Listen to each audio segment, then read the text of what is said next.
President Tinubu condemns latest attack in Plateau State, charges Governor Mutwang to resolve underlying communal issues. Federal government to modernize federal statutes. Harmonize the output across working groups and set the tone for the final stages of these important projects. And PDP Governors Forum meet in Ibadan, resolves to approach Supreme Court for interpretation of provisions of Declaration of State of Emergency. Constitute a zoning committee that will address all issues relating to zoning of the party offices and hold an early convention in August 2025. And on Good Morning Nigeria today, we shall focus on the 2025 flood outlook.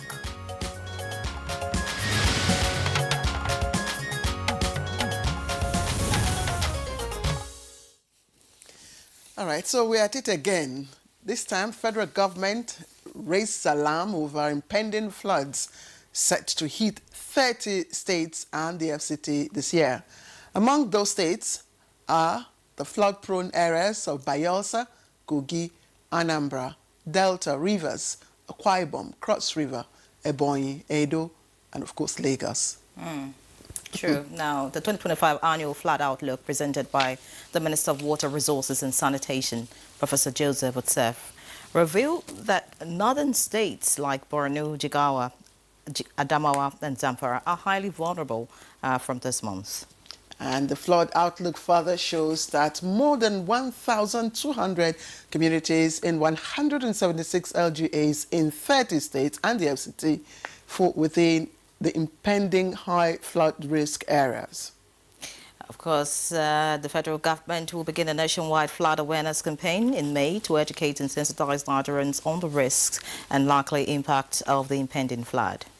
So, in January, a joint assessment of 18 states showed that floods of 2024 impacted 3 million people, claiming close to 700 lives, displacing 896,000 people. Not a good one at all, and we're not hoping for a repeat of that. Now, it's pertinent to note that the leading cause of flooding from the natural perspective is excessive rainfall, which has become difficult to predict due to the forces of climate change. All of that would unpack on the program this morning. I'm Ian Ray John. Welcome to Good Morning Nigeria. All right, we keep blaming climate change, but our guests will give us insight into, the nitty-gritty of the whole issues. And I'm Claire Adelabu Abdul Razak. I thank you for joining us again this morning. And of course, it's live on the network service of the NTA, Nigeria's largest, or should I say, Africa's largest TV network. Of course, that's the right thing. All right, shortly, we will commence with highlights of the morning news, and of course, much later, Chukwudi Okolugbaja will be joining us for the newspaper review. For now, we'll join our colleague, Zemret Dingmung, for the news, and it's an all-ladies affair. Good morning, Claire and Ian Ray. And here's the morning news. President Bola Tinubu has expressed profound sorrow over the recent bloodshed in Plateau State, a tragedy that claimed the lives of over 40 individuals. In a statement by Special Advisor to the President on Information and Strategy, Bayo Onanuga, the President strongly condemns the violence and extends his sympathies to Governor Caleb Mutfwang, the state government and the people of Plateau State, while urging him to summon the necessary political will to resolve the crisis and establish enduring peace. In his call for harmony among the people of Plateau State, President Tinubu emphasizes the importance of love and unity beyond religious and ethnic lines. He encourages community, spiritual and political leaders within and beyond the state to unite and end the cycle of retaliatory attacks that have made life unbearable for affected communities. And the federal government says it is committed to the modernization, consolidation and harmonization of Nigeria's body of federal statutes. The Attorney General of the Federation and the Minister of Justice, Lateef Fagbemi, SAN, stated this at the second retreat of the Committee on Review, Revision and Consolidation of Laws of the Federation of Nigeria 2004 to 2024 in Abuja. Collaboration process, harmonize the output across working groups, and set the tone for the final stages of these important projects.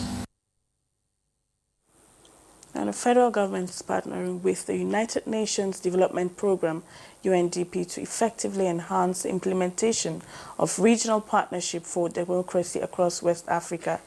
Minister of Foreign Affairs Yusuf Tuga gave the assurance when he received in audience the UNDP resident representative Nigeria, Ms. Elsie Atafwa in Abuja. Works on the assumption of some basic truths, and when truth itself is under threat and it becomes blurred and difficult to discern, then democracy itself is under threat. This makes it difficult for democracy to function. The People's Democratic Party (PDP) Governors Forum, at the end of its meeting in Ibadan, the Oyo State capital, has resolved to approach the Supreme Court for interpretation on the provisions on the declaration of state of emergency law. Chairman PDP Governors Forum and Bauchi State Governor Bala Mohammed stated this while briefing newsmen after the meeting. The subnationals to constitute an effective line of defense against security breaches. While raising the concerns above, we condemn the recent attacks in Plateau State and commiserate with the government and people of the state, especially those who lost their lives and properties. And from Rivers State, a group under the aegis of Rivers Women for Good Governance have staged a protest in Port Harcourt in support of the state of emergency. They are calling for the setting up of a commission of inquiry into the burning of State House of Assembly. The women also expressed satisfaction with the leadership of the sole administrator, Vice Admiral Ibok Ete Ibas. Is that proper? No. The House of Assembly was burned down and later demolished. Is that proper? No. Government has been running on two trunks. Is that proper? We are here to thank Mr. President of the Federal Republic of Nigeria that we are happy that he brought about the state of emergency. Former First Lady Dame Patience Jonathan has been given the Global Women's Peace Ambassador Award by the Women's Federation for World Peace International at its 2025 Universal Peace Federation World Summit in Seoul, South Korea. This is in recognition of her contributions to peace and upliftment of families across the globe. Dame Patience Jonathan thanks the organizers of the award for recognizing the invaluable contributions of women in peace building, saying that the honor is a call for action and greater commitment to serve humanity. While thanking her husband, Dr. Goodluck Jonathan, and the First Lady, Senator Oluremi Tinubu, for encouragement and support, Dame Patience Jonathan pledges continued advocacy for women's rights, peace building and social justice. She also commits to inspiring other women to build peaceful and progressive societies. And those are the news highlights. Good Morning Nigeria continues with Claire and Ianri after this break.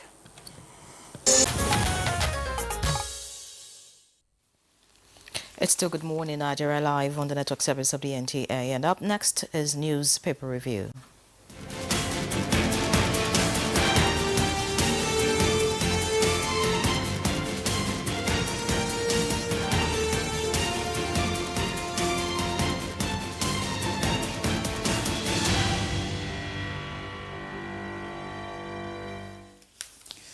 And we have the man boy or boy man, Chooks the boy. Boyish man. It's a man woman.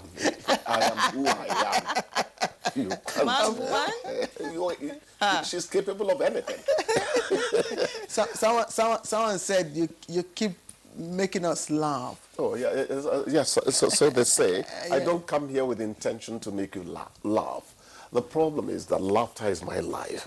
Yes. A lady said, Chukudi, if I see you wear a frown for up to 1 hour, I panic. It's unlike you. It's not in your nature. You know what they say. You know what they say about smiles and frowning your face and with the muzzles and all that you use, and of course, so it's good to smile. It's Please. good to smile. Yeah.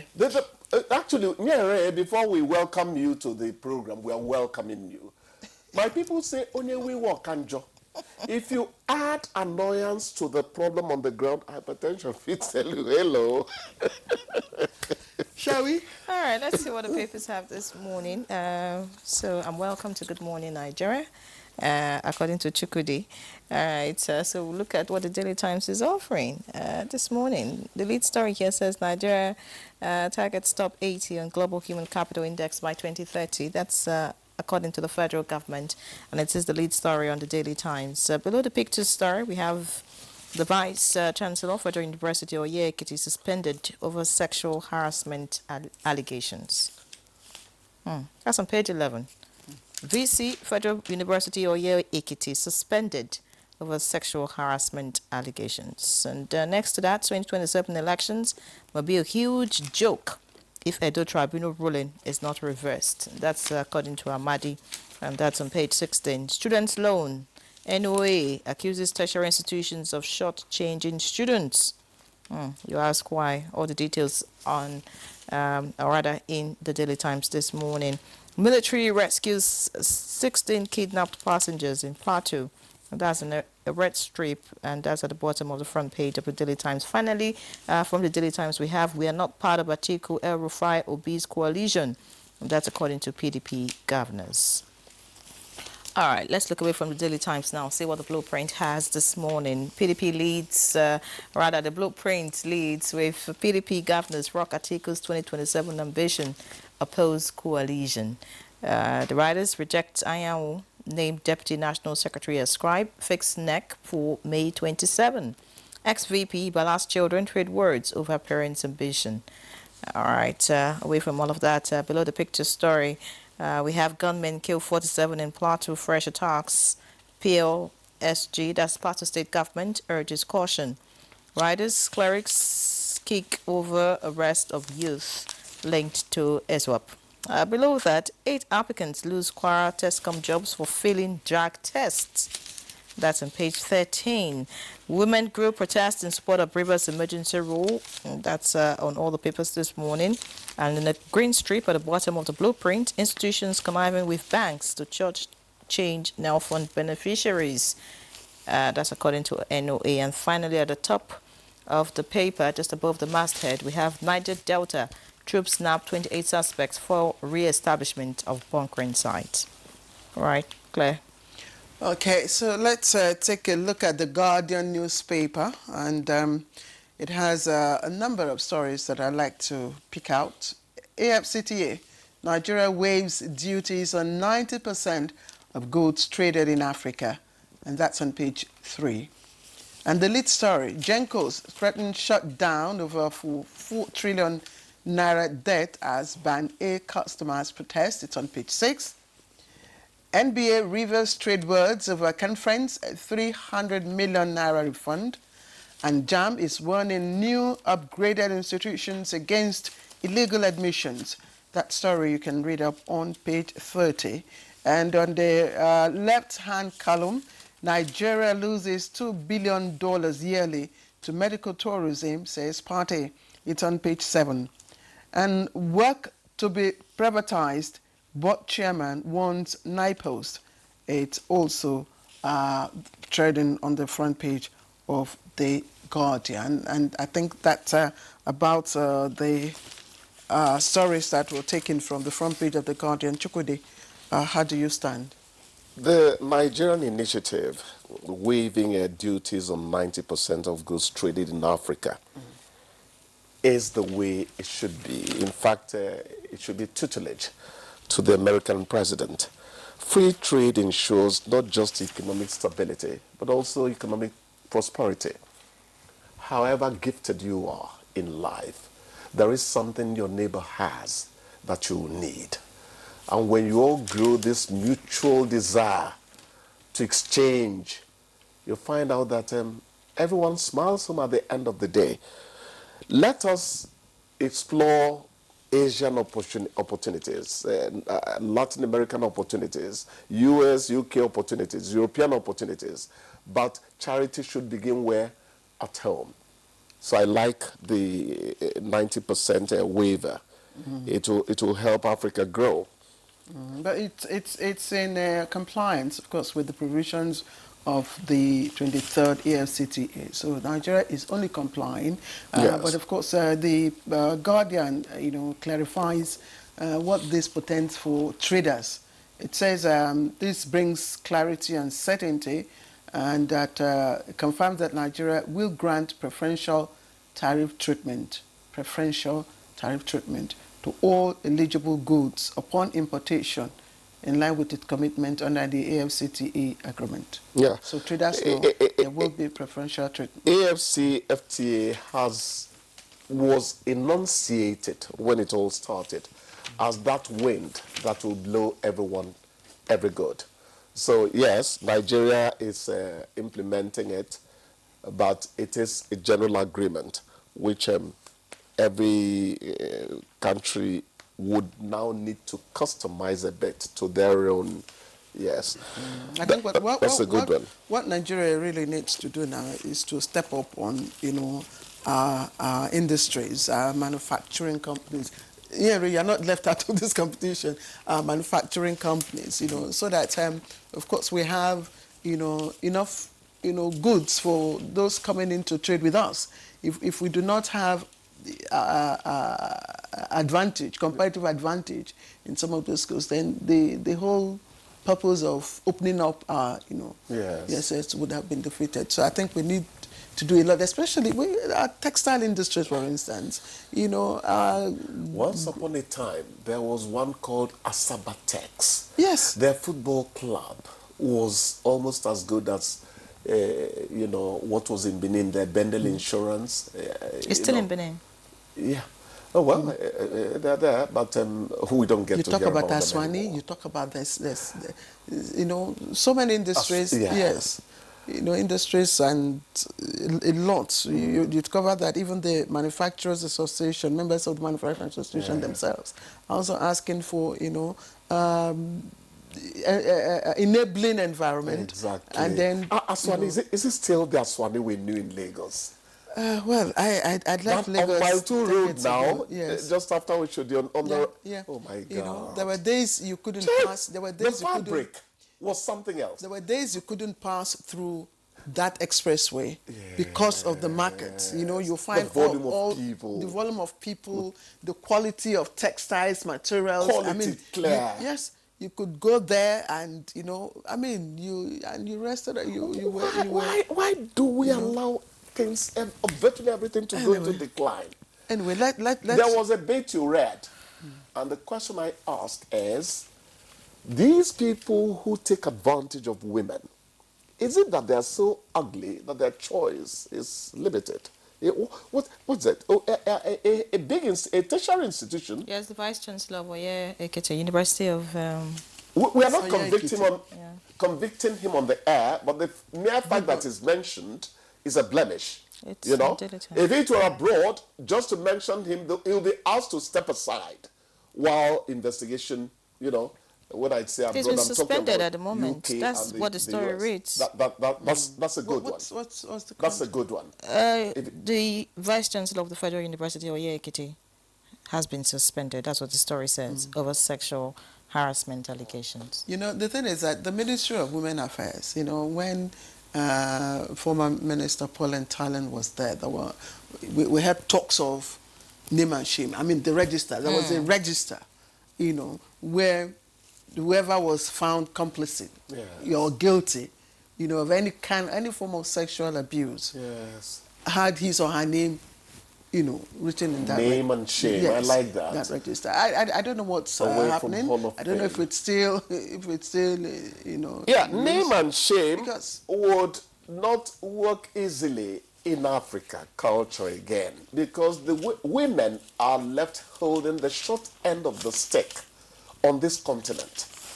I am not castigating men, but it's a continent that by its own natural arrangement has already put women at a disadvantage. It is in this country that a mother tells a daughter who's been violated, how did it happen to you? Why would it happen to you? Are you the only one who attends that school? Those are negative and devilish questions. But again, like Henry said, the person involved, the institution are taking action. So it remains allegedly involved. Yes, all right. Just before we go, I think the producer says we should go. Talking about universities, this news story, it's just not nice at all. Federal government is trying to, make university education accessible and, easy for indigents by coming up with the NEL fund. Now banks and universities are conniving to shortchange students. I don't understand. Where are we headed? When we had the MD of NEL Fund, when I had the MD of NEL Fund on our program, yes, we raised that issue, and of course, he said when you get to the bridge, you cross it. Yes. The student who raised that issue, wasn't a prophet or a prophet, but it's happening. And it's very sad. I think that what investigations are going on. On Monday, you said, fine, the flood relief will go to people, but are they going to get up to a half of what has been allocated? Morality does not choose particular places to. If men do not have the attitude of honesty, morality is not going to visit them, because the institution where it is required is a different one. All right, Chukwudi. We have to change our ways and go back to whom we were. Yes, I hear investigations are still ongoing, or ongoing.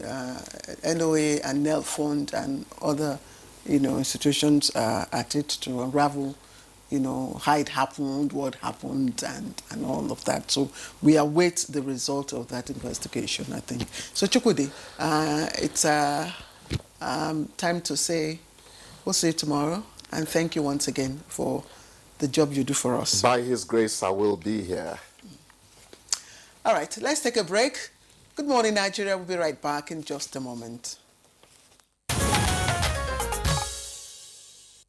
Welcome back. It's still Good Morning Nigeria, live on the network service of the NTA. And just before we introduce our guests for a conversation on the 2025 flood outlook, let's take this background report put together by Musa Babali.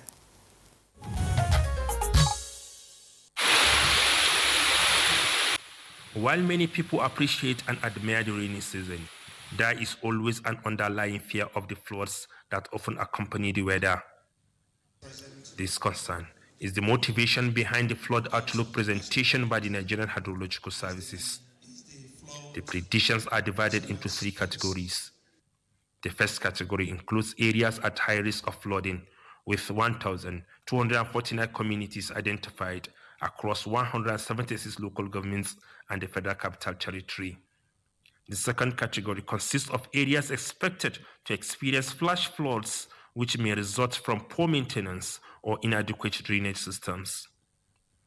The following cities may be particularly affected: Abakaliki, Abeokuta, Abuja, Asaba, Benin City, Birnin Kebbi, Calabar, Ibadan, Kaduna, Kano, Lagos, Makurdi, Nguru, Onitsha, Osogbo, Port Harcourt, Sokoto, Warri, and Yola. Bayelsa, Cross River, Delta, Lagos, Ogun, Rivers, and Ondo are to experience coastal flooding due to the rising in sea level and tidal surge to impact on fishing, wildlife habitation, and river navigation. Umar Ibrahim Muhammad, Director General and Chief Executive Officer of NISA, noted that this year's flood forecast extends beyond mapping local government areas to identify specific at-risk communities. The agency has been able to come up with interventions and novel programs for reducing impact of flood disaster on the most vulnerable communities. The outlook includes 3 documents addressing flood forecasts, which provide detailed scenarios of potential flooding events, flood risk communication, which offers tools to translate forecasts into timely action, and flood mitigation and adaptation, which outline key measures to reduce vulnerability to flooding. All right, Musa Baba Aliu giving us the background report on 2025 flood outlook. Thank you, Musa. We have our guests seated here in the studio, and of course, others joining us via Zoom for this conversation. Let's begin with the introductions.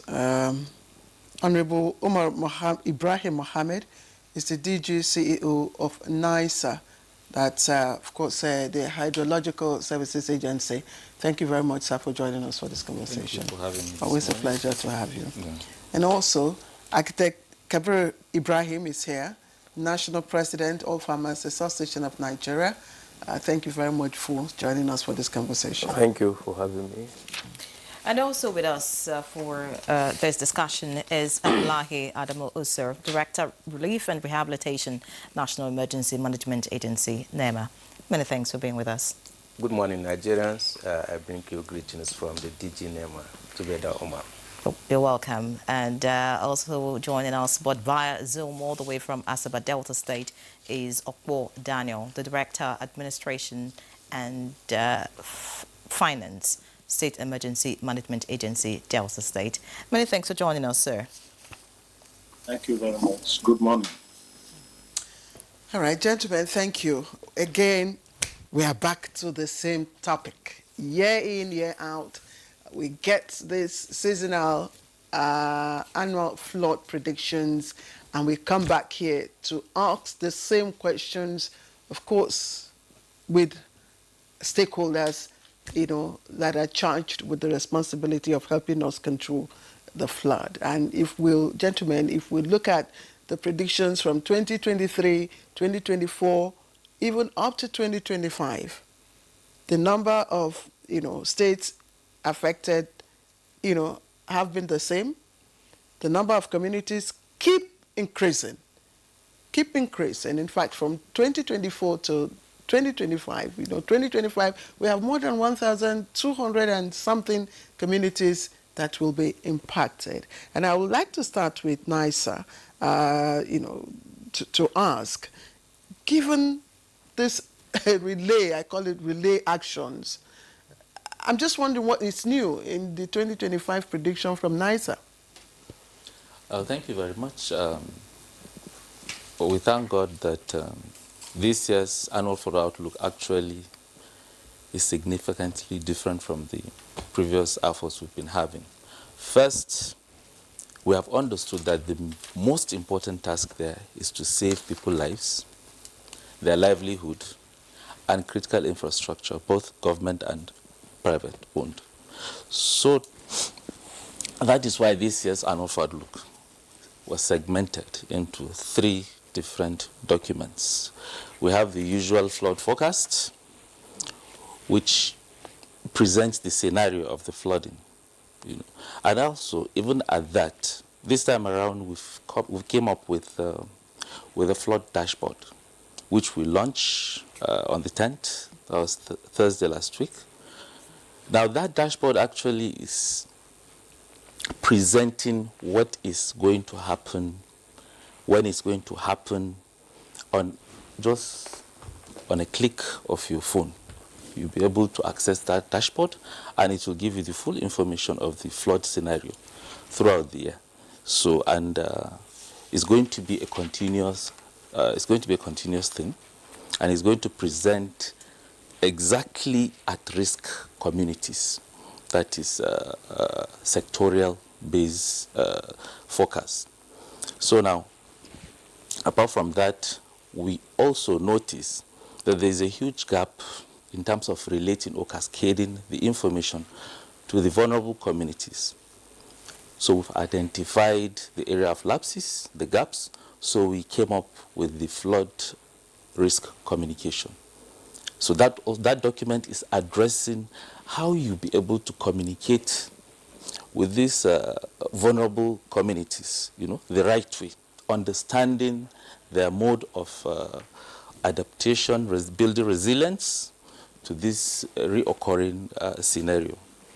And the last document, which is the flood adaptation and mitigation also. Now, in that document, we are advising people on how best to save their lives, their livelihoods, and at the same time come up with a strategy on how to build resilience over time. Because climate change it's a phenomena that we just continue to build up resilience as we study the likelihood of occurrences. So these are some of the differences that the annual flood outlook came with. 2025 annual flood outlook came with. Okay, Honorable Mohammed, what you said, doesn't change the fact that we're still going to experience losses, as a result of the flood this year, in terms of lives, in terms of livelihoods, farmlands, and all of that. We're hoping. No, because maybe that's why I want to get to NEMA to find out what NEMA is doing now that we don't have the floods yet, or is it that NEMA is supposed to work when the floods set in, and people begin to lose a lot of things.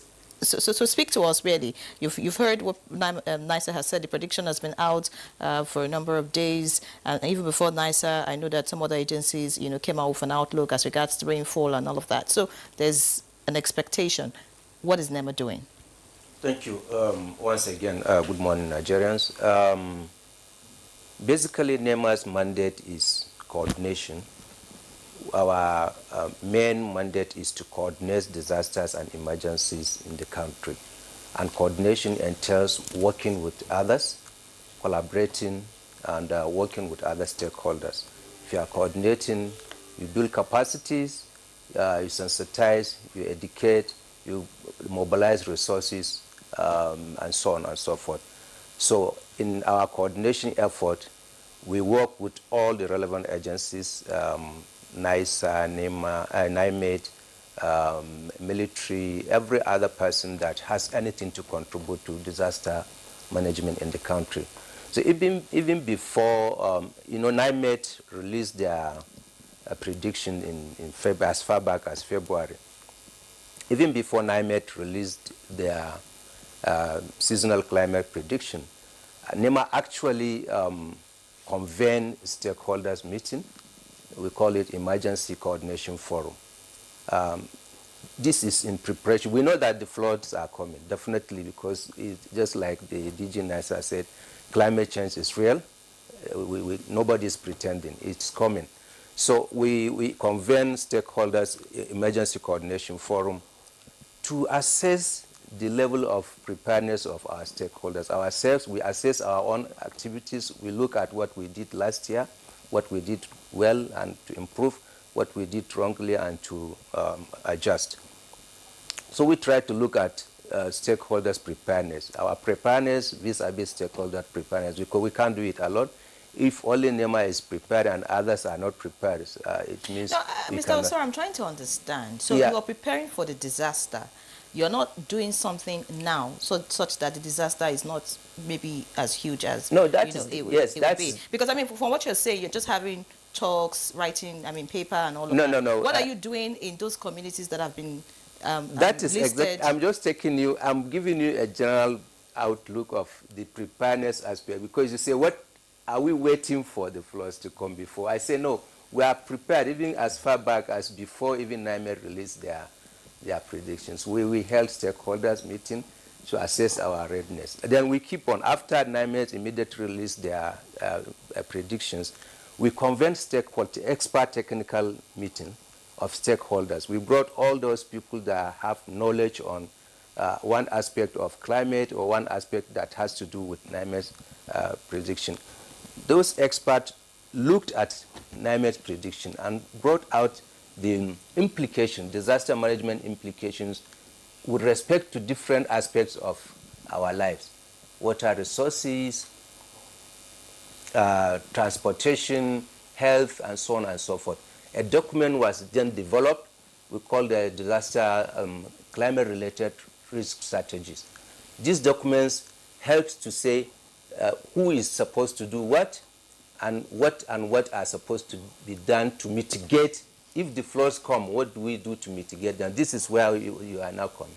The issues of mitigation. For instance, if what is agri supposed to do? If there's little rainfall in an area, they advise those people in those areas to come out with seedlings that can do fast and so on and so on. Health. If the floods come, definitely cholera and so on and so would come. What are our preparedness? What are our mitigation strategies? So these are the things we did even before and after NIME's release. Then from there are a lot of activities we are doing even before the actual flooding starts. You know, I'm sure what Iris wants to know is the nexus between your action, your preparedness, your coordination, and the outlook, the outcome. Yes. Usually, hold on. We'll get to that. We'll get to that. Let's even understand what exactly is happening, because sometimes when things like this happen, or persist, you begin to wonder what is the underlying, or what are the underlying causes.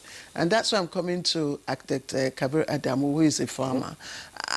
I'm just wondering why we are having, recurrence of flooding. And I'm happy NISA has segregated, the predictions this year and gone to, flood risk communities, that have predictions for flood risk communities. And those are communities where we have, our food reservoir, communities that are agrarian, that are basically farmers and all that.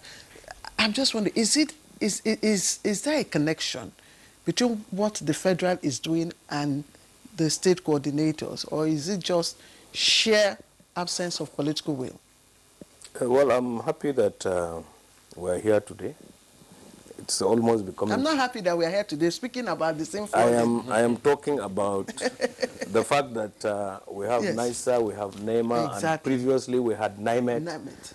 And they have cautioned us as farmers as to what to do and what to expect when these things happen. Further than that, we are all aware from before the interview, you were talking of 2021, 2022, 2023, and the global effect of the climate on agriculture and many other things in life. Now, what we are hearing from them is preparing us to know what to do as farmers, to plant, to avoid flood-prone areas, to choose the type of crops, to do a lot of work on sanitation and removing whatever encumbrances are there in the hydrological structures and all that, to minimize the effect of this. But all this is work in progress. If you look at the best communities on earth, if you take the United States of America, they are always grappling with flooding. Flooding has come to stay, especially when for a very long time we were in denial of climate change. Now that this is real and is in Nigeria, what I think, from my point of view, we should do is to make sure that even before the incident, we are doing certain things to minimize the occurrence of the incident. Because in other climates, where, for instance, agriculture is key to the economy, which should be the same in Nigeria, as a matter of fact. Oil is a bonus. Nigeria is purely agrarian. So there must be concerted effort from all of them, all of the players, to make sure that these things are minimized. Architect Adamu, if you look, my name is not Architect Adamu, Architect Ibrahim. Kabiru Ibrahim, Yes. sorry. I keep making this mistake. Calling you Adamu and all that. I'm sure Kabiru Adamu will be wondering what is wrong with Claire anyway. Architect Kabiru Ibrahim. If you look at the predictions, 20, 21, 22, 23, 20, whatever, 24, up to this year, the states that are impacted are the same. The communities that are impacted are increasing. They are increasing. And each year that the predictions are made, farmers are being prepared. Does that mean that, something must be wrong. It's either we are not doing the right thing, or the things we are doing are not the right things. Well, I want to predicate this on a number of factors. Just don't look at, if you look at the places where flooding is taking place, there are natural, the places are placed naturally to be prone to that. If they are near mostly coastal areas. There are also areas that are not within the coastal plains. Yes, but the major thing about the Nigerian psyche is that you wait for others to do things that are beneficial to you. We are responsible for some of the devastation because of our lack of being proactive in terms of doing those things that we should do to minimize the effect of flooding, for instance. If the drainage or the hydraulic structures in our neighborhood or where we do our farming are clogged, we will definitely have flooding because water will find its way. We should do that. We should proactively also do that. We are not lucky that there are dashboards now. You can even see where it will happen. So once you are told that, you go in. Now farmers and everybody else, even NTA here, some of your facilities are in a trove actually. What you should do is, the cleaning people here should be able to see all these areas and clear them. Just the same thing as I would do near my farm, near everybody's farm, near everybody's household, every street, everywhere. We must be able to clean up. The society will be better for it. The effects will be there. They will happen. I told you, no matter what preparations you do, certain things are force majeure. They are from God. They happen. But those things can also be minimized. The effect of them on the community, on the economy, on livelihood will be minimized if efforts are made.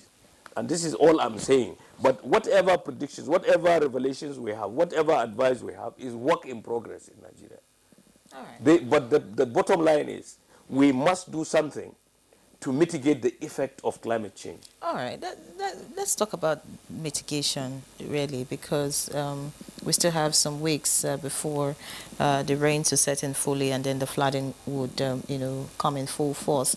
Many thanks, Architect Ibrahim. Let's get to Okpo Daniel now, who joins us from Delta State.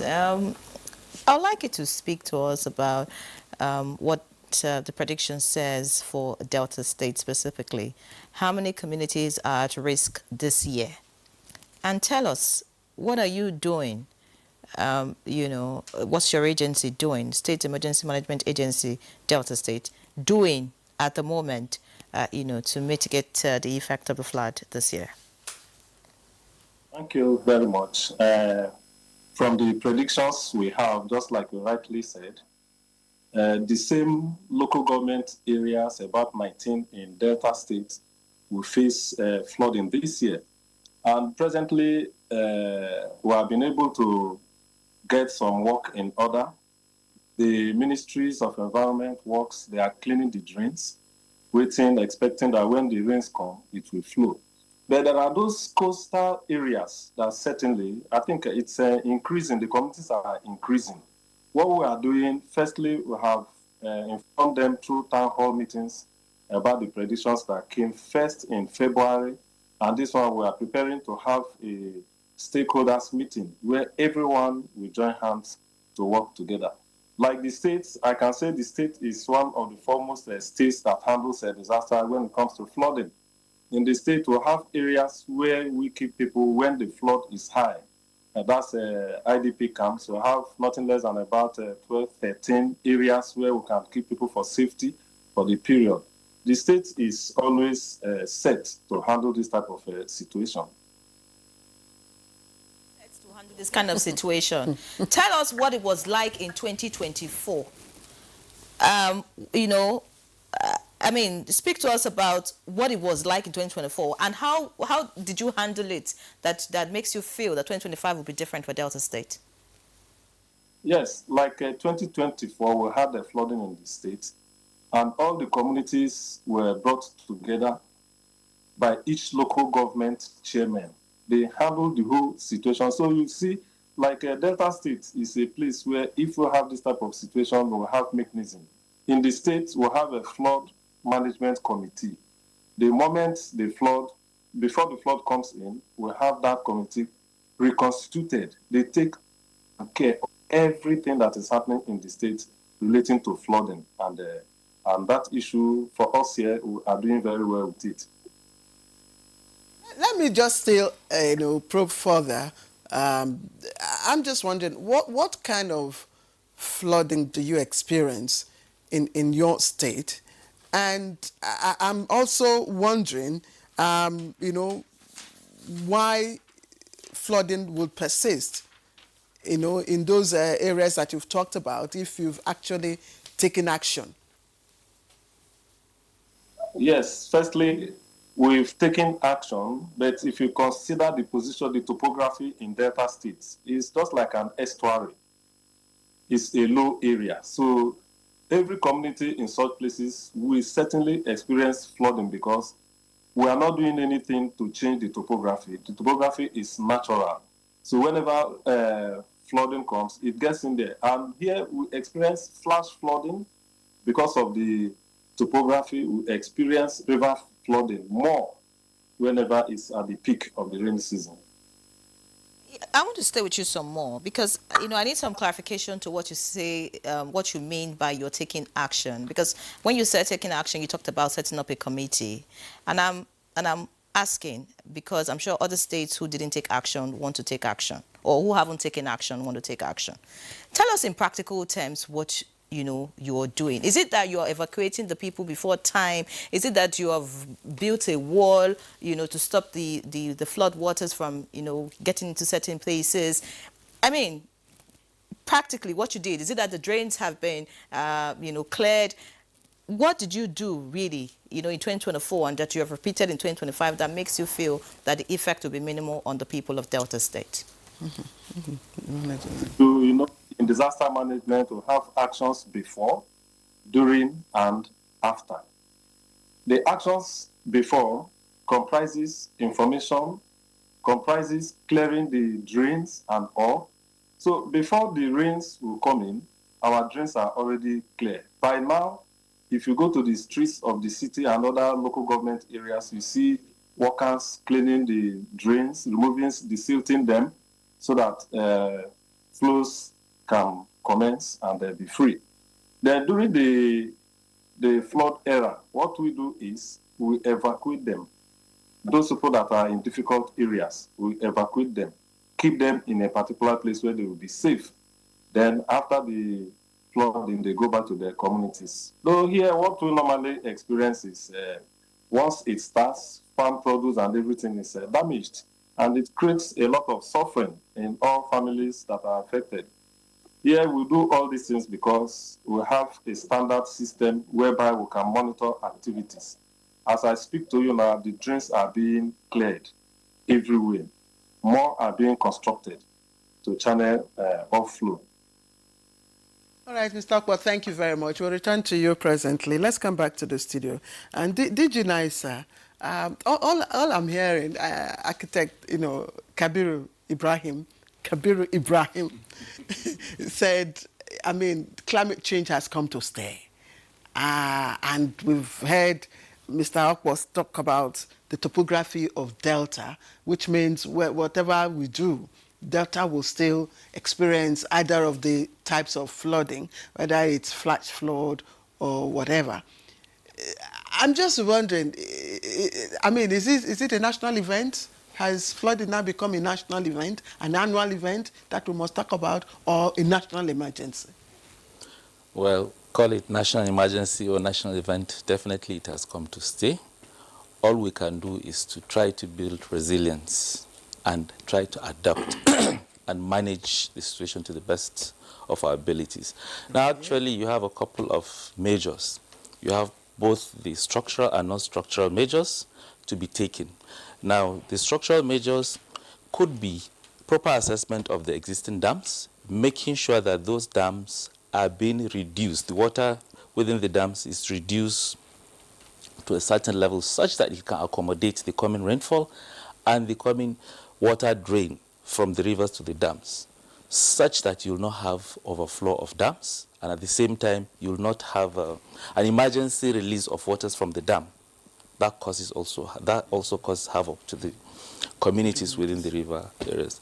At the same time, you put dikes, you use sandbags to control the flood. You redirect, that is the river training, such that it will not flow against maybe agricultural farmland and communities, to avoid or to reduce the impact of this water going towards community and displacing them. Now, again, the non-structural are programs that you put in place to reduce the risk, to reduce the damages this flooding could possibly make. Now, some of these non-structural strategies, NISA was able to look further, deep down into what are the major causes of this flooding and how does it occur. So now by doing so, we realize that this current government under President Bola Ahmed Tinubu is trying to boost and improve food security through agriculture. Now, how do we contribute in improving that? Now, NISA came up with, we mapped out some of these farmlands, and we saw that we could come up with a scheme called the Flood Insurance Program to be able to reduce the damages being ascertained or being impacted on people that are the farmers directly, especially. Now we're collaborating with state governments. Jigawa State Governor as well as Kogi State Governor had already keyed into this program, whereby at the pilot stage, which we've commissioned during the annual flood outlook, at the pilot, we're looking into Kogi, Jigawa, and we have already mapped out the farmlands within a community, just as pilot, proof of concept. The farmland, the livestock, and the households, the houses of these farmers. We have already mapped out those areas. And we look into, after the devastating flood comes, if it affects this mapped out areas, we'll be able to see how to resuscitate those that are affected, like the farmers or the household, immediately. Because usually, after this flooding, if it affects a farmer, maybe a farmer has invested so much into his farm, then at the end of the day, maybe just a week or 2 weeks to harvesting, or even days, then flood comes and washed away everything. It sometimes, or most of the times, it takes them a year or more than a year to recover. So, but with that now, you will have an immediate recovery system in place. If you lose your house or livestock, you are just starting with these three states. Exactly, such that we'll be able to control it and see how it works out. In the second phase, we intend to go further into identifying schools, healthcare facilities within these communities, roads, and other critical infrastructures. Sorry, Enyere. I remember this insurance was muted here on Good Morning Nigeria during one of our conversations. I'm sure you remember, and we talked about the need to implement that. But it's a good thing you are starting with the pilot of this now. But talk to us about the framework for implementation and how should I say beneficiaries or the farmers, are expected to key into this? Yes, certainly, what we've looked into is, farmers can hardly afford the premium. So that is why we are bringing in the state governors. Now, instead of, after flooding, they come with relief materials, giving them a bag of rice or a gallon of oil. Now, the state government can actually do something before. That is part of the proactive measures to be able to provide the premium for these communities, such that whatever devastating effect that comes on, at least the state government had done something in preparation to reduce, to alleviate, now to cushion the weight of one's lost, the farmer's lost or the household lost. At least he will get back what he has lost almost immediately. So that is very essence of the flood insurance program. DG, I'm listening to you about, talk about this insurance, and I'm thinking, how is it that the flood in itself, cannot be, the effect of it cannot be reduced, as much as possible? That's what I'm thinking. Because, the efforts channeled towards trying to resuscitate the farmers or those affected after the flooding, can't we channel it into things that would prevent the effect from being... Like the structural methods exactly. on how to control? Yes. That was why I started saying you have the structural and non-structural.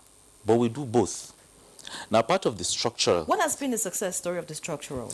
How far have we gone in the country? How many states have... Actually, we are just starting putting them in place, into action. Now, let me tell you, one of the structural mitigative project that NISA intends to start, which also we are collaborating with the line states.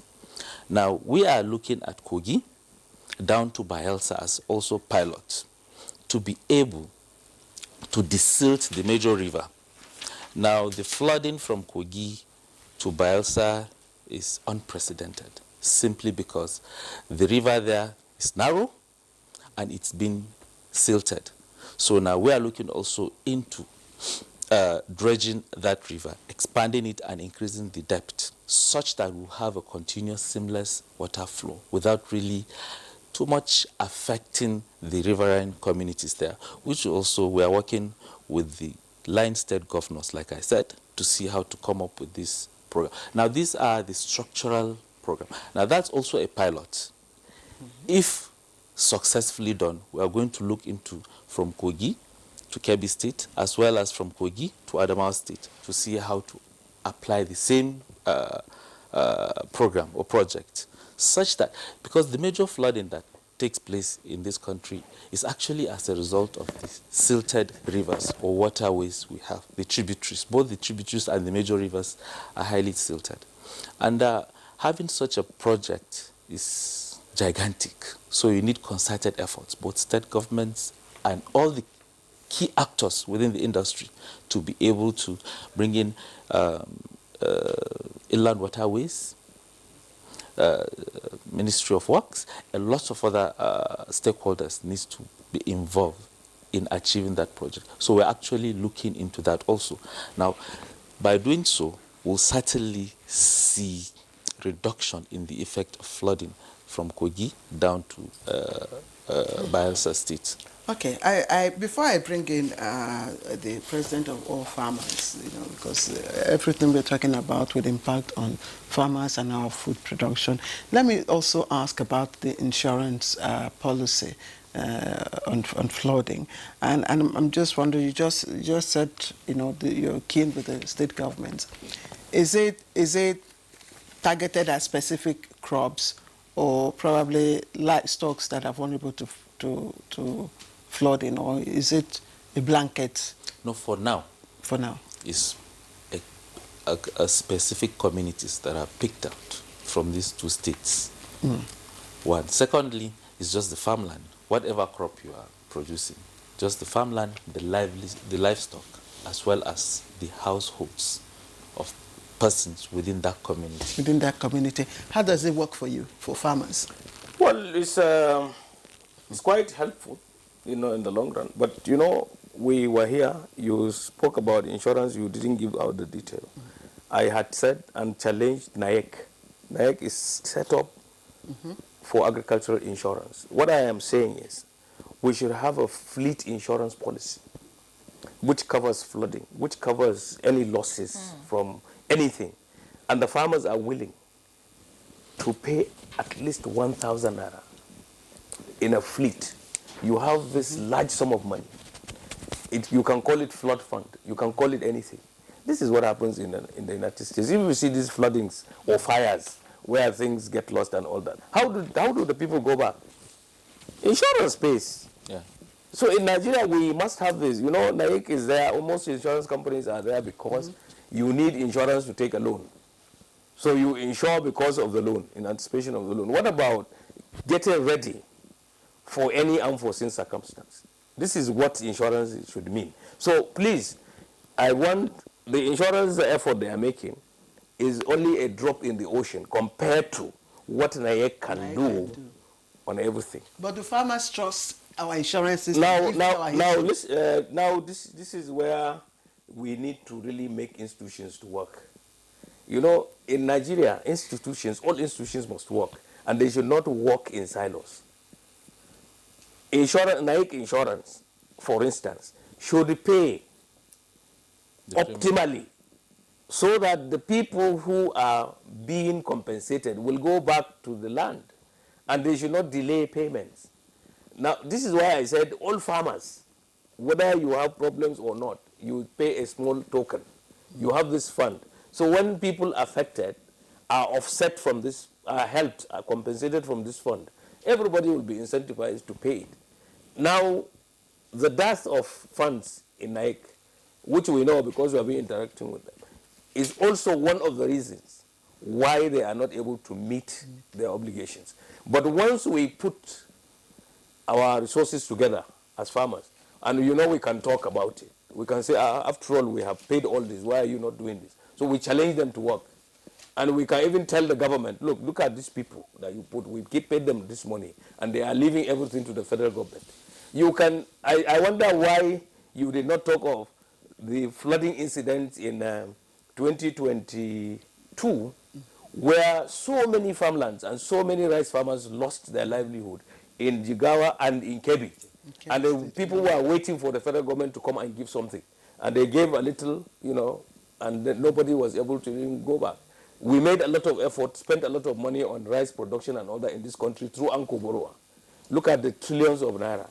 We still have problems with rice. So a lot of these things require concerted effort, as the DG said, from all angles, all actors.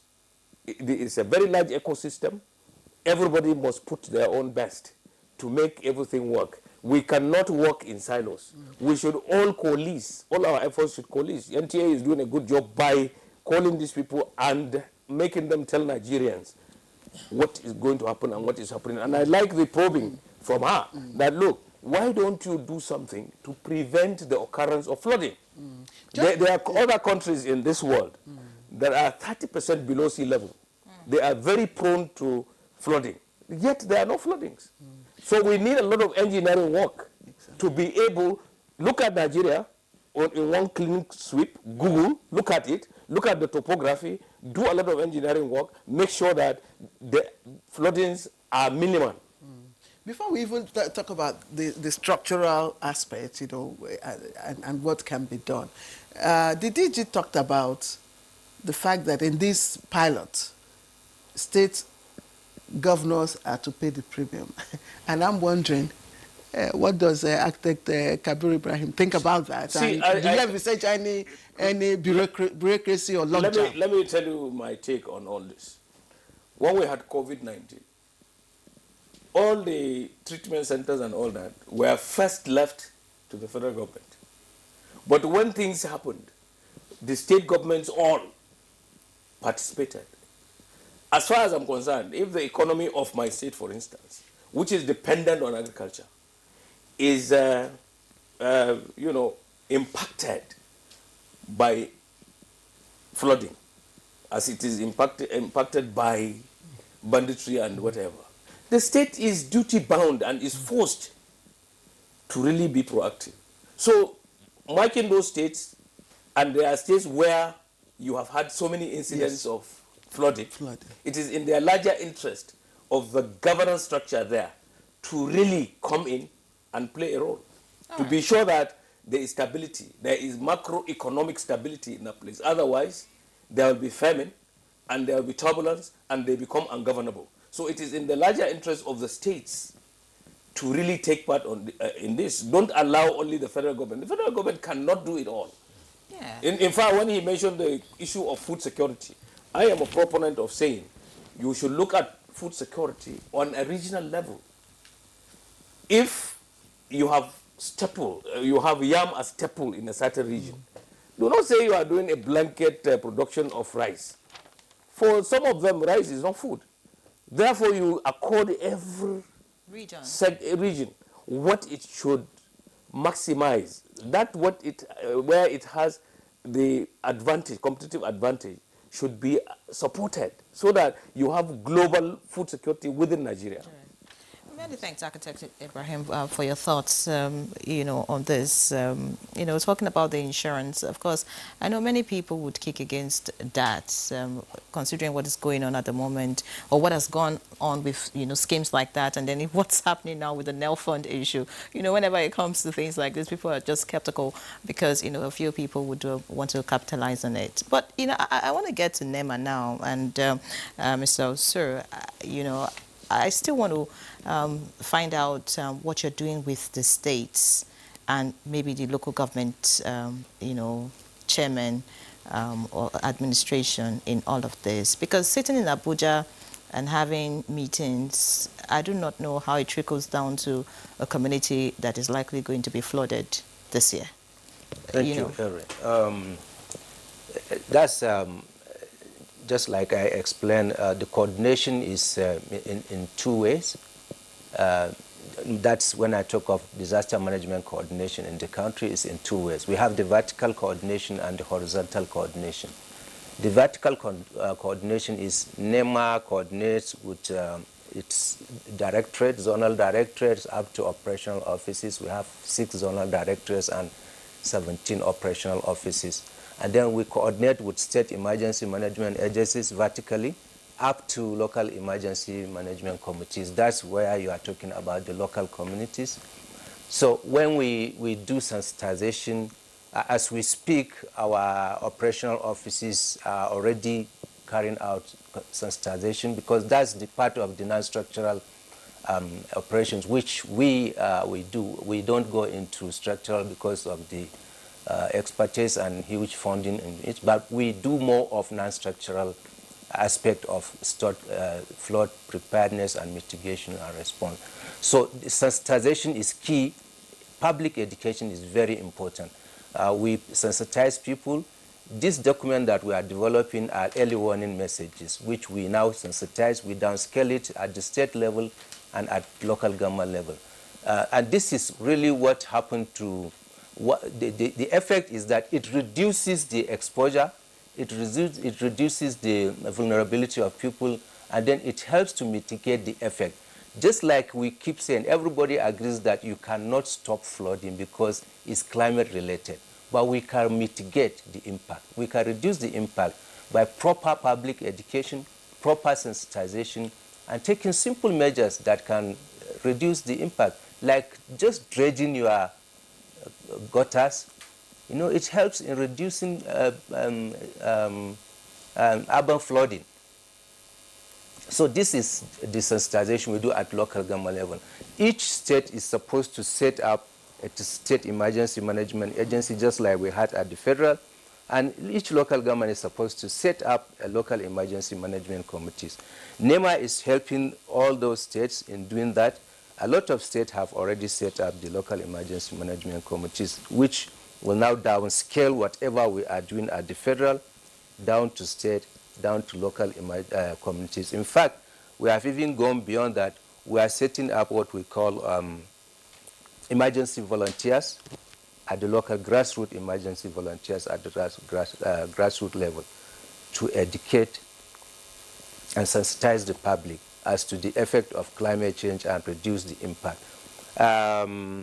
These are things that we do in collaboration with the states, because whatever I see, and I think I just want to make an input in the insurance issue, though of course you have exhaustively discussed it. Just last week, NEMA, and, it's a collaborative effort. Efforts are not too much. You cannot say, just because somebody is doing something else, you cannot also help in that aspect. He talked about their pilot. NEMA is also working. Last week, we held a high-level national workshop on disaster risk financing, which we did together with African Reinsurance. We had a workshop where NICOM was there. All the major insurance companies were there. Just like what NISA is doing, we're also trying to see how we can at least mitigate the impact of this flooding. Not only flooding, in fact, NEMA is looking at the larger aspect, fire disasters, flood disasters, even drought. So we are just starting now.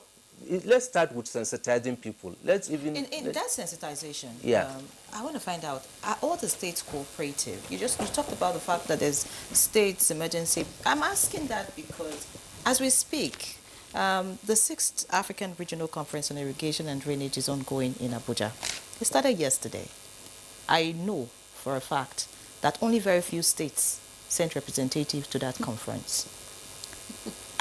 That's just one off. So, I'm asking, in all of these efforts, are the states really in tune with what NEMA is trying to do, That's why I asked the question when. That's why I asked the question when the DJ talked about the state governors paying the premium for the insurance. Yes, you see, Ere, whether we like it or not, the federal government cannot do it alone. We always say, we have this saying that disasters happen at somebody's backyard. That backyard belongs to somebody. It's not the federal government. It happens at a local community. That local community belongs to a local government. That local government is in a state. So you must work with these people. The most important... Are they willing to work with you? They are to some extent. Of course, there are lapses, but of course, with years of advocacy, advocacy and capacity building. NEMA is doing a lot in building capacities of SEMAs. If you compare some 10, 15 years ago, in fact, most states did not even have SEMAs. But as we speak now, most of them have SEMAs. A lot of them have. We are building their capacity. Who holds them accountable for non-compliance? Yes, because somebody must be held accountable for non-compliance. Well, this is a federation. Nigeria is a federation. So all we need to do is to collaborate. We cannot force anybody at the federal level, but we encourage and support them, build capacities. We do trainings for them. We organize training for them. Even the meeting we had, we invited. There's no program that we do here in Abuja that we don't pick SEMAs and bring them. Either it is training or capacity building or sensitization or whatever. And then when we work, when we go to states, you don't just go to somebody's house and begin to do something without him. So you must work with them. We must encourage them. We must encourage. And part of this encouragement is we do each year, at least once or twice, NEMA goes to the Nigerian Governors Forum to advocate, to bring advocacy. There's benefit in setting up your SEMAs and empowering them.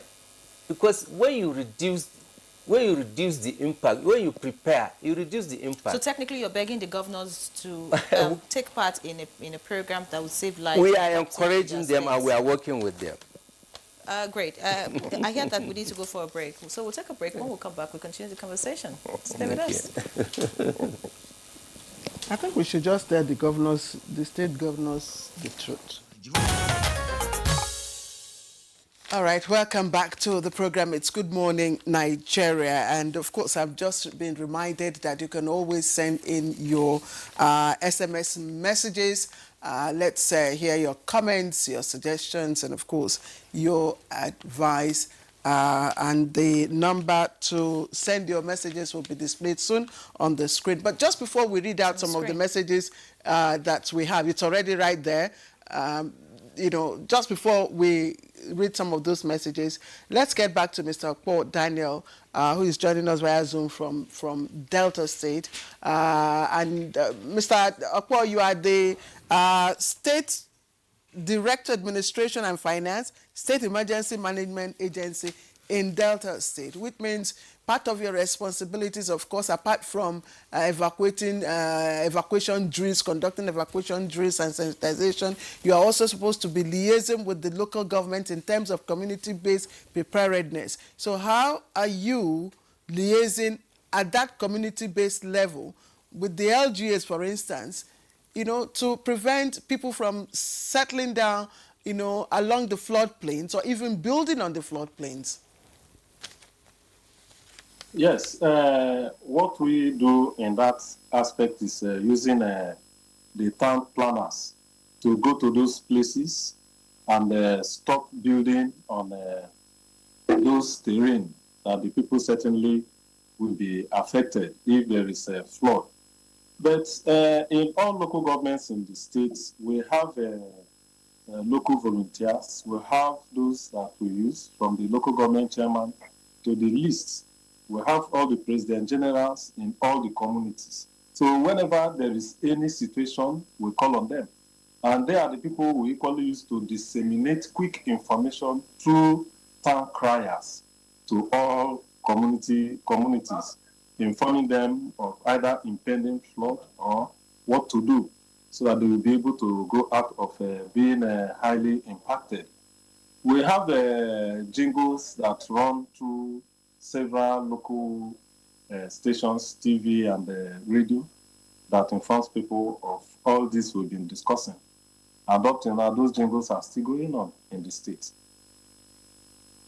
All right. Thank you, Mr. Okpo Daniel. I think we have some responses. Yes, yes, we'll take the responses. You know, I was just trying to, you know, check the effect of the flood in Delta State in 2024, and the statistics I'm saying are quite different from, you know, some of the things that Mr. Okpo is telling us. I mean, there was relative damage, houses, farmlands, and, you know, but of course we'll get back to him and get some clarification on all of that. Let's look at some messages that we got from those watching. By the way, you can still send in your messages. The number is 0816-968-8126. Text messages only. We have a message here from Christopher Osiegbeme from Jatu, Edo State, and it says, the major causes of flooding in Nigeria, according to experts, are the silting of River Niger and River Benue and the northern tributaries, and the refusal to dam the River Benue since 1982, when Cameroon dammed the Lagdo in the case of water releases from the dam. In Nigeria, dredging the River Niger and Benue, and of course damming, if you dam River Benue, I think that's what the message is trying to say here, the issue of annual flooding, particularly coastal flooding, will be a thing of the past. I think you were trying to talk about dams, the DG of NISA, and of course you talked about dredging of, you know, some of the rivers. So that's one message here. Yes, okay. I have this one from Abdulkadir Dibayo Jimo, and he sent in this SMS from Lokoja. He writes, flood disaster in Nigeria is being discussed based on certain committees' paperworks without putting in place safety regulations before the rains come. He says, sorry, gentlemen, actions have failed in correcting them. He said, and this is as a result of personal enrichment. There is no practical presence of things to minimize losses. Bad management, no lessons learned by experts. Do you have another one? I have one other one from Lucas Sunday. Lucas says, the fact is that how are they trying to prevent or reduce the disaster? That's a question. Okay. So I don't know. This one, reduction of disaster, of course, maybe by building structural. Maybe let's take from the DG NISA. Reduction of disaster. How do we go about it? Is it by emergency relief, or by constructing By being, structure? by being proactive, by putting in place measures that can reduce the impact to its barest minimum. Proactive on paper? Sorry? Are we being proactive on paper or proactive, at the moment, looking at 2025? No. We're putting the paper writing into action. So that's what we're doing. And that's why I was saying that we are coming with a lot of pilot programs. Also, it is also important to note that the introduction or establishing of safe corridors could also help communities, vulnerable communities as well, which the agency, together with NIMET, is trying to see, and state governments, also our local governments, establish these safe corridors within the flood-prone, most vulnerable flood-prone communities.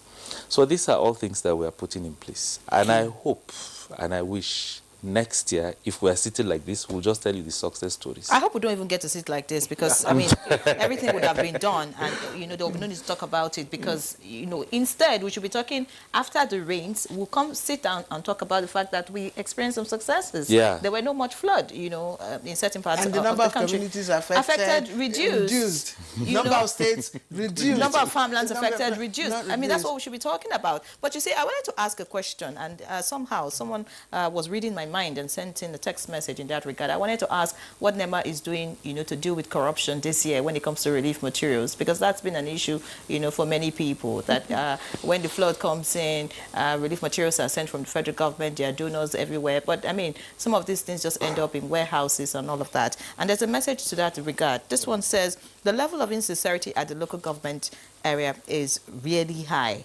The federal and state governments will send relief to flood victims. The people at the local government areas and communities representatives will keep it to themselves. What? And that's coming from Kingsley Chidi. Okay, thank you. Our relief intervention, just like I said, we don't do things in a hidden room or something. Everything we do is in the open. Our relief process is that we work with the state emergency management. Whatever intervention we do, we work with them. Because just like I said, these things happen in a state and it happens in somebody's backyard. So when we process relief, we take it to our zonal offices and then they work together with the state emergency management agencies and do direct distribution. So I don't know if maybe after somebody has gotten his own, if he decides to do whatever he wants to do with it. But our process is very, very open and is very transparent. For donations, yes, last year we got some donations, particularly for the Maiduguri flooding, and everything was also open. We got donations from UAE, United Arab Emirates, we got donations from all those things are properly done and properly handed in public with NTA and everybody covering these things. So you see, that's what people talk about. That I know part of the responsibilities of NEMA is to coordinate national disaster preparedness and response, and also to lead evacuation and temporary planning. Like Lucas Sunday is asking, what are the long-term plan for resilience to reduce disaster? Are we just being reactionary? Because that's what it is. It looks like. No, I think well, you cannot run away from response, but of course, just like the paradigm shift is, we are placing more emphasis on disaster risk reduction now. How? That's the how. Yes, exactly. The viewer, look at Sunday, for instance. Yes, wants to know what you're doing. Yes, in this regard. Yes, let me explain.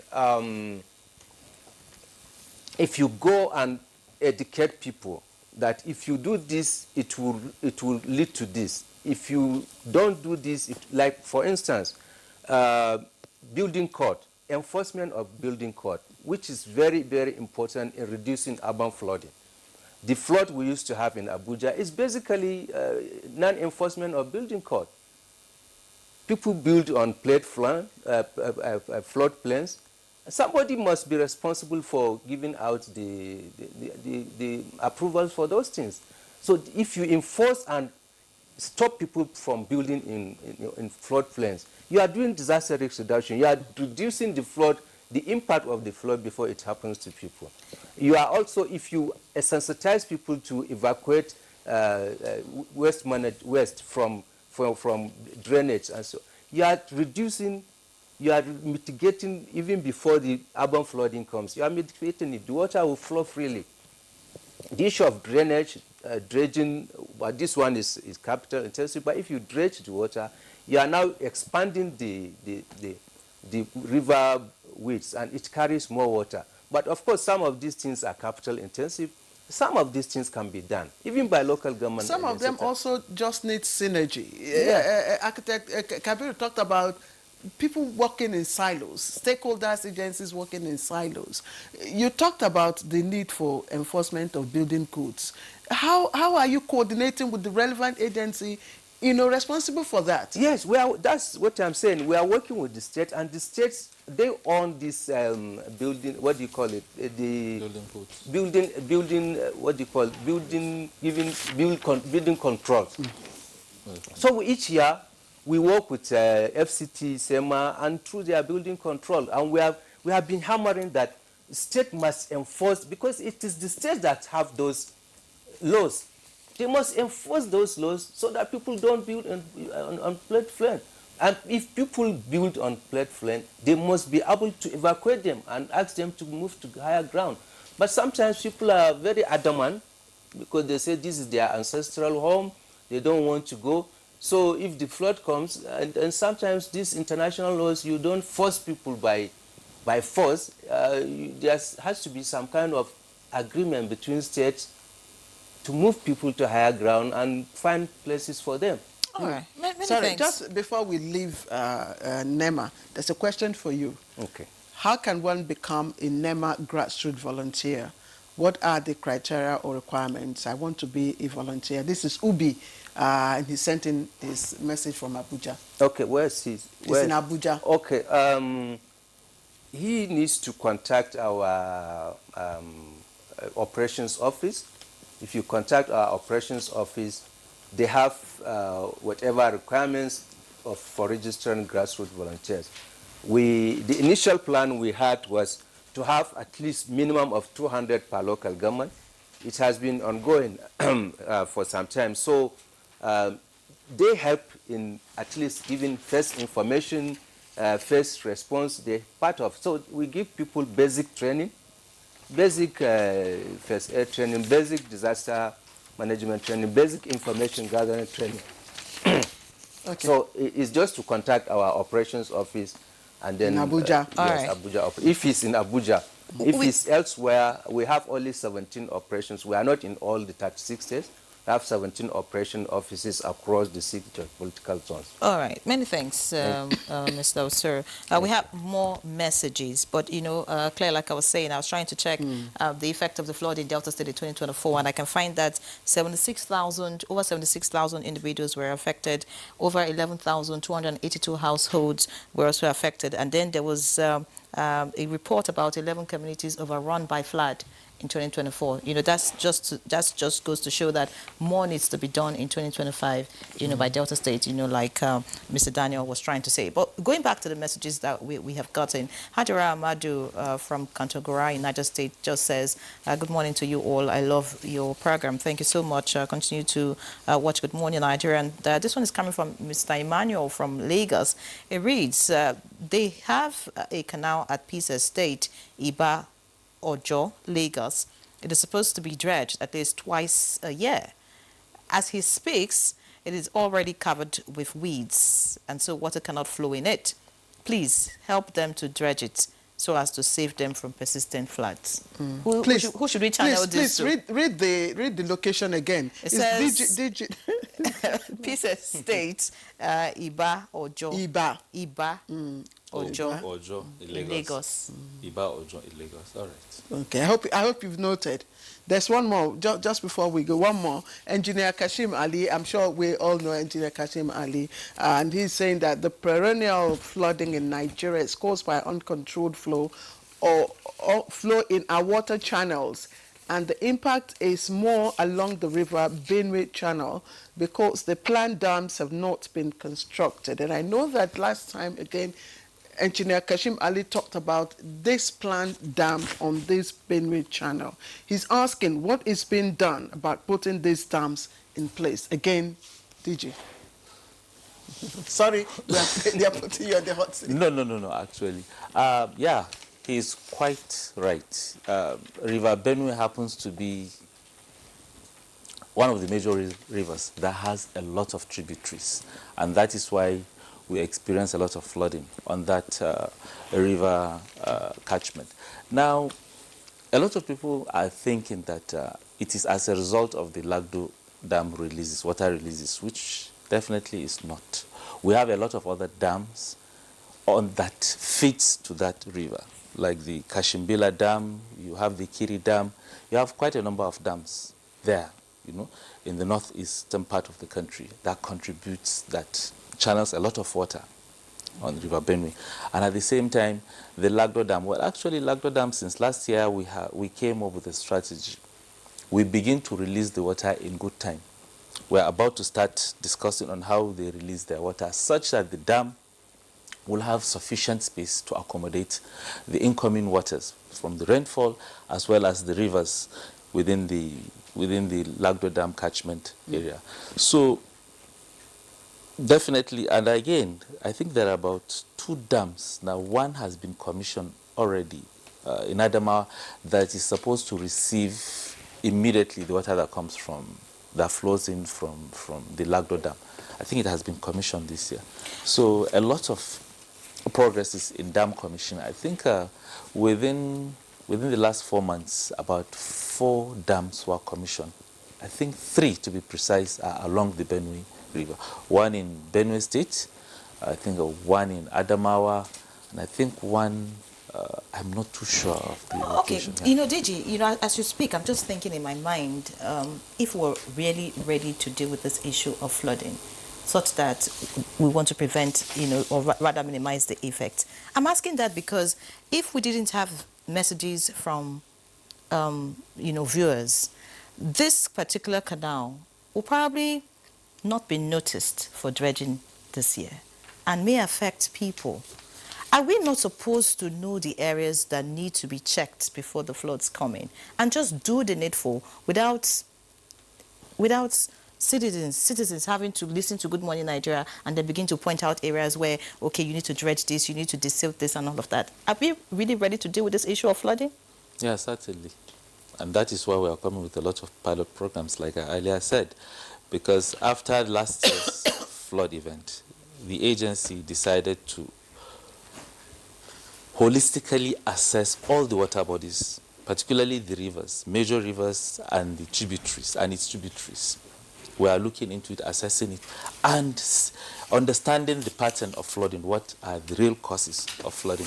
Right now, we are having a program in Sokoto State, where we are trying to recharge a groundwater that was since lost, you know, and it's really affecting the farming, particularly the irrigation activities in that place. And it's as a result of the river changing its course. So we're trying to redirect the course to the older pattern, to its usual pattern, such that. So now a lot of programs like this are going on. That one is ongoing. I think we're about 70% into completion. Okay, let's take some more messages. I like this very one. Very interesting. Engineer Kashim Ali, thank you so much for you know, responding to us. This one says, insurance should normally be for unforeseen circumstances. Shouldn't the investment in insurance be put instead into providing the infrastructure that will contain the flooding in the first instance?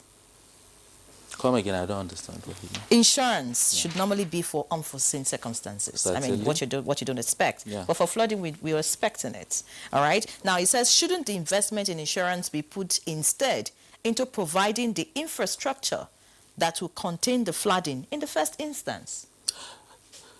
Probably he's he misunderstood the whole concept. The concept there is to be able to put quick recovery into the affected ones. Meaning that the flood will have massive impact on the people? It depends. We wouldn't know because there are indices that could determine whether you qualify for the insurance or not. Okay, let's quickly. Shuaibu Yakasai says, NEMA and NIMET are doing their best. Therefore, the state should enforce building plans and land allocation mechanisms. And let's quickly, Architect Kabiru, you've been listening all along, but we know that when these predictions are made, they affect certain crops. And for instance, we are looking at maize, rice, especially millets, in the north, where farming is, very, very extensive and all that. What's your message now in view of the predictions for this year? Well, the predictions are to prepare us to mitigate effects of flooding. Flooding is common, it's almost cliche now that flooding must happen. Prior to 2022, floodings in Nigeria were spaced on a 10-year period. Serious floodings. 2012, then to 2022. Let us interrogate what is really wrong. Place this alongside climate change. Make concerted effort to mitigate the effect of climate change. Because climate change is now a bigger threat to food security in Nigeria than even the insecurity we have been looking at. Because last year, as the DG said, just at the point of harvest, we had serious flooding, such that some of the crops you mentioned were submerged and they even began to germinate. Our farmers could not take them. Therefore, we have a serious deficit in almost all these things you are mentioning. In fact, what we are saying now to the governors, especially in the north, is that they should come together, pool resources, and make sure that they optimize the production of some of these things that are staple for their people, and support the farmers to do more so that Nigeria itself will attain food security. Engineer, Architect Kabiru Ibrahim, thank you. I just want to say a big thank you to all of you. Of course, we could not take the many SMS messages that we have received, so we appreciate you. Don't forget, tomorrow, keep this number down. You can send in your comments and suggestions. The number is right there on your screen, 081-696-88126. Let me thank Ubi in Abuja, Luka Sunday, Abdulkadir Adebayo from Lokoja, Shuaibu Yakasai, and of course, Kashim Ali. Of course, the list is a long one. We may not have time to take all of that, but we sincerely appreciate you. Let's also thank our guest right here in the studio, Honorable Umar Ibrahim Mohammed, DG and CEO of NISA, Nigerian Hydrological Services Agency. It was a pleasure to have you, and we hope to have you some other time, but not to talk about flood, of course. Architect Kabir Ibrahim, National President of AFAN, thank you so much for being our guest, and we hope that the effect of flooding this year will be minimal as possible. Abdullahi Adamu Oso, Director of Relief and Rehabilitation, National Emergency Management Agency, NEMA, thank you for your insight. Thank you. And of course, we appreciate Okbo Daniel, Director, Administration and Finance at Delta State Emergency Management Agency. Many thanks for being our guest, and we hope that you take more action just so that we can mitigate the effect of the flood this year. All right, so that's our package this morning. I'm Ian Ray John. I'm Claire Adelabu Abdul Zak. Have a good day. Bye-bye.